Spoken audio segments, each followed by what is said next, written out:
Tara guys, mabakal kitang pambangot sa gugulayon na to. Let's go. Ayan, ito yung pambangot. Pambangot sa na to, ano? Tama yan. Islice na lang na. Sige te, sige te. Thank you, thank you. Ayan, nakabakal na kitang pambangot. Uli na naman.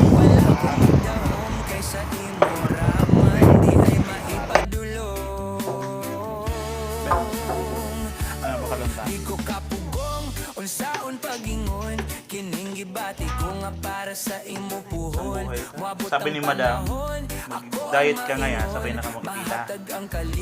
Okay na guys, luto na.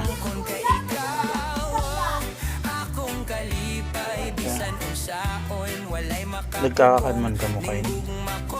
Puro in Tagalog, kumakain din ba kayo?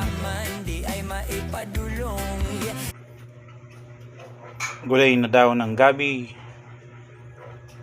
na may bangot.